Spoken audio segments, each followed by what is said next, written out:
and then feel free to get started whenever you're ready. Okay, perfect. Thank you. Thank you.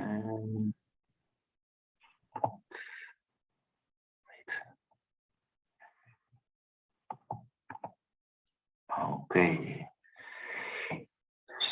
So let's give you some more information about the program in Maastricht, the Netherlands, through the Center for European Studies. Let's start with the location. So as you see, Maastricht is located in the middle of Europe, basically, very centrally located, very close to Belgium and Germany. Let's see. So Maastricht is one of the oldest cities in the Netherlands. And you can tell when you're walking around here, there's a lot of old buildings. It's very picturesque, and so yeah, a very nice place to walk around and to live. There's lots of stuff going on. It's not the biggest city. It's like there's about 125,000 inhabitants, which is rather small. But yeah, it's a very vibrant city. A lot of cultural stuff going on.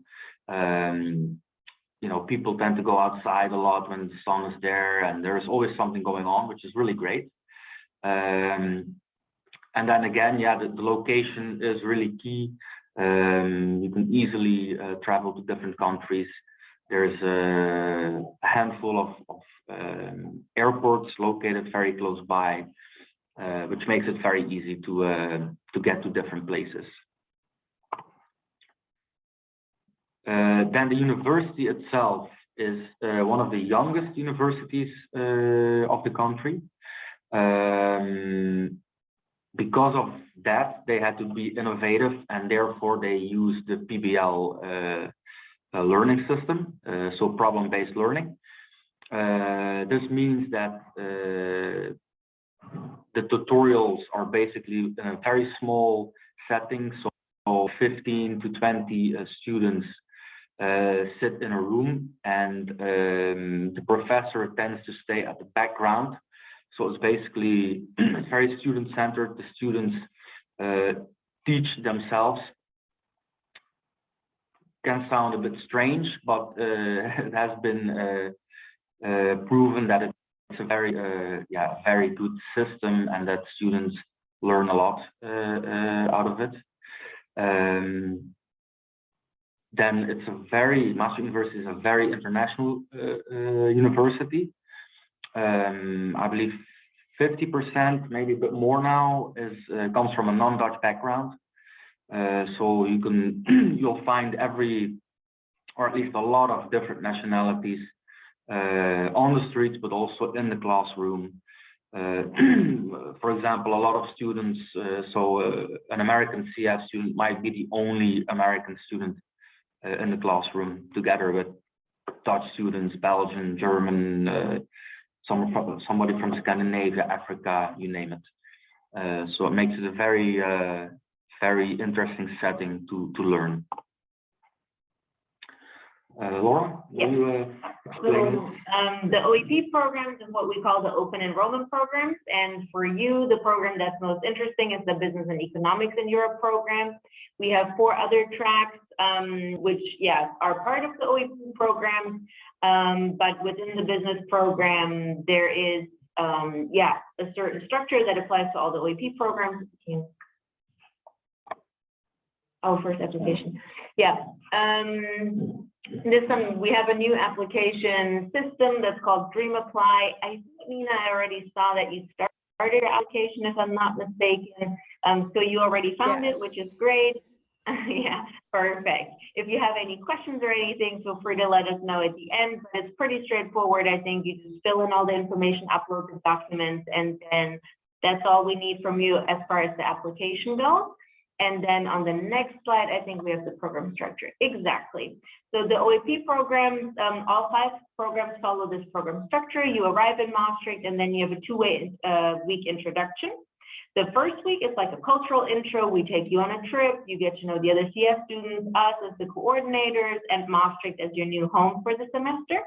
And then the second week of intro is academic introduction. So Dario mentioned the PBL system.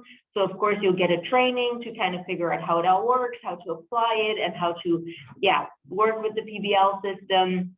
You get a city tour, a tour around the campus, because Maastricht University has a urban campus, which means that not all the buildings are grouped together. They're kind of spread out through the city center, which means for the School of Business of Economics, you'll be down the street from us, which we are in the Student Services Center, and then one of the other faculties might be a short bike ride away. So they're not all grouped together, they're kind of more spread out. So we'll show you around where the library is, some cool study spaces, other nice places that you might want to check out during your time here. And then classes start. And you have 8 weeks of classes in the first block, and then another 8 weeks of classes in the second block. And in total, you'll be taking 4 classes. And then if you want to or have to Dutch, that would be an additional class on top of that. But we'll go over all the course advising and like the super specific information after the acceptance into the program. You'll have like a Zoom call with me, and then we'll go over everything, that you need to, requirements that you need to fulfill, classes that you want to take, syllabi that you might need. We always look at frame schedules from the last year, because we try to facilitate 3-day weekends, because we know a lot of students want to make the best of their time and of course come for the academics, but also for the travel opportunities that are in Europe. And like Dario mentioned, it's a very international classroom with lots of different people, great learning opportunities to learn from and with people from all different kinds of backgrounds. That's about the program structure. And then back to you.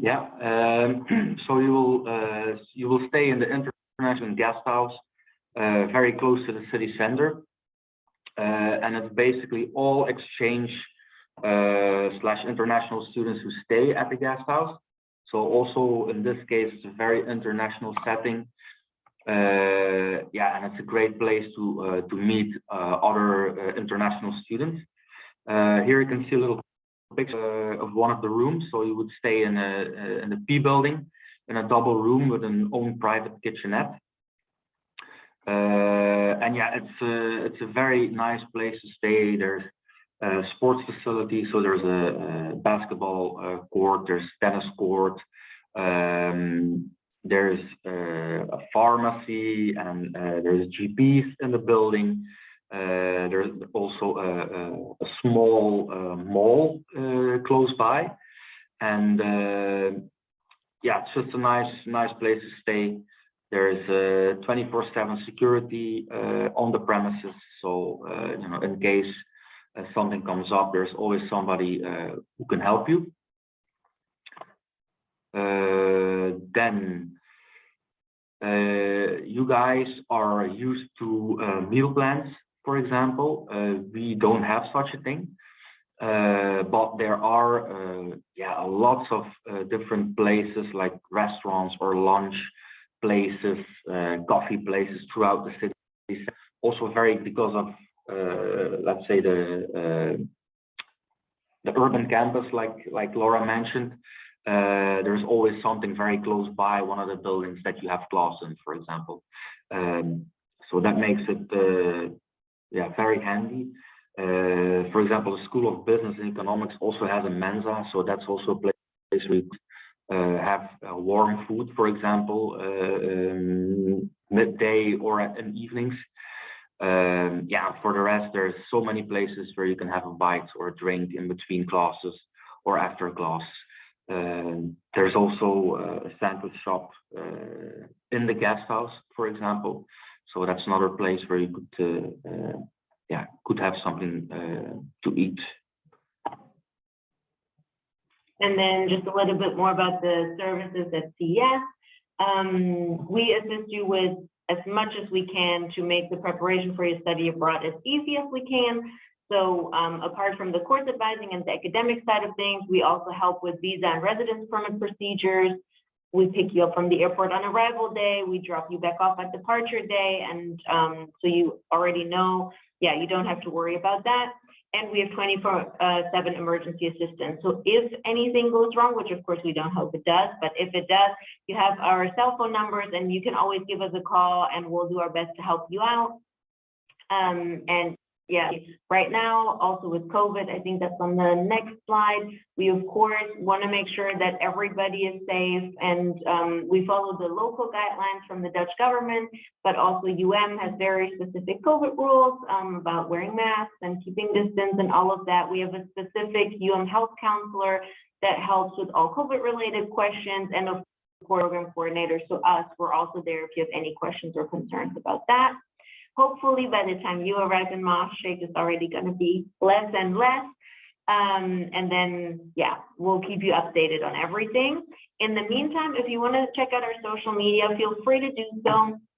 My personal favorite is Instagram, and especially now that students are back on campus and in classes, we have Instagram takeovers from students that are currently in Maastricht. So if you want to see what they're up to, where they're traveling to, what their classes are like, make sure to, check out the Instagram. Also, the other ones are great resources as well. But yeah, personally, I like the Instagram because it's very, a nice way to see what the students are up to and what they enjoy about their study abroad. And I think that's pretty much it from us. If you have any questions, now's the time to ask. Well, first off, that just made me even more excited to go. But I do have one main concern with the application. So you need to submit a picture of your passport. I'm currently in the process of getting my passport renewed because it expires January of 2023. So after I get back, but it's not that 6-month period. And so I don't think I'm going to have a physical copy of it before April 1st. Okay. Do you have a copy of your old passport? Yes. Okay. So what you can do is upload your old passport, because the most important thing is that we can register you in the system, and we can do that with your old passport as long as we have an official ID document. In order to register you for your residence permit, we'll need the physical passport, but that's a little bit later. So I think around May is when that process starts. So that gives you a couple of extra weeks. It should be here by May. Okay, perfect. Then that's no problem. Okay, that was just one concern I had. But in terms of other questions, what's the like safety like in Maastricht in general? Is it very low crime rates? Like what's the expected like safety concerns? Like I know here it's not great for young women to be walking around late at night by themselves. Like if you could just give a bit about like that. I think the worst can happen to you is that your bike gets stolen. That unfortunately happens quite a lot. But other than that, Maastricht is very safe. Also because of the high international and student population, it's really a student town. So a lot of the people that live in and around Maastricht are related to the university, either employed here or study here. And it's always crowded and there's always stuff going on. So you're never going to be like totally alone walking down the street. There's always stuff going on. And especially because people cycle a lot and use their bikes, it's really easy. And even after, if it's dark outside, you come home from a trip, you jump on your bike and cycle back to the guest house. Students do it all the time. And luckily so far everything has always gone well, and students, really enjoyed their time here and didn't have to be super worried. Of course, you have to take the normal precautions, like there's, of course, pickpockets and stuff, like they're everywhere. If you go to a crowded place, watch out for your belongings and stuff like that. But other than that, it's a very safe town. Great, I figured as much. I just wanted to ask. In terms of the bikes, are there just places to like rent bikes? Is it like a city bike situation, or would I have to buy a bike when I get there? That's dependent on what you prefer. There's definitely places where you can buy a bike. either or secondhand, but there's also like these bike subscription services where you can say, hey, I'm studying abroad here for 6 months. I just want a bike for that period. It's fairly cheap. I think it's 12 euro a month at this point. And then the nice thing is if something happens to the bike, like you have a flat tire or you lose your lock or whatever, then they also help you with that kind of stuff because it's like their subscription and they help you. So that's usually what students go for, because then you also don't have the hassle of trying to sell it at the end or getting rid of the bike, but you just call them and they come and pick it up when you leave. So that's the most straightforward, and we'll also give you a bunch of information on where to go and what options there are once you arrive. That's awesome. That sounds so nice. And then I just had one last question. In terms of traveling around Europe, are there like long weekends in order, like, so I could have time to like, because I'll have a lot of friends also studying in Europe at the time. So it'd be nice to be able to go and like see them in other countries. And then also, are there trains to other places, or is it mostly you have to fly to other countries? So the mode of transportation is entirely up to you. Like you can of course take the train or the bus or the plane, whatever you prefer. And I think it depends a little bit on how far you want to go, but train is definitely an option. And there's quite a lot of people that go to, Brussels or Paris or, into Germany by train, and that goes really smoothly and really well. As far as long weekends go, that depends a little bit on your requirements academically. Like if you have a couple of electives or some class, you're a little bit free to choose what classes you want. We can definitely try and figure out a 3-day weekend situation where you have either the Monday or the Friday off each week. That would then allow for you, for example, if you have the Friday off, you could leave after class on Thursday and wouldn't have to be back in Maastricht until Sunday night or Monday morning, depending on when your Monday classes are. So you definitely have a lot of time for travel as well. Sounds good. And the class, I was looking at the class list, they all seem great. Obviously, we can talk more about that, like specific classes later on. So I don't have too many questions about those right now. All right. But awesome. Well, thank you so much. Like I said, this is really making me so excited to be able to have the chance to go, as long as I submit my application, obviously, and all of that is good to go. But thank you so much for sharing a bit more about it. Yeah, hopefully I can see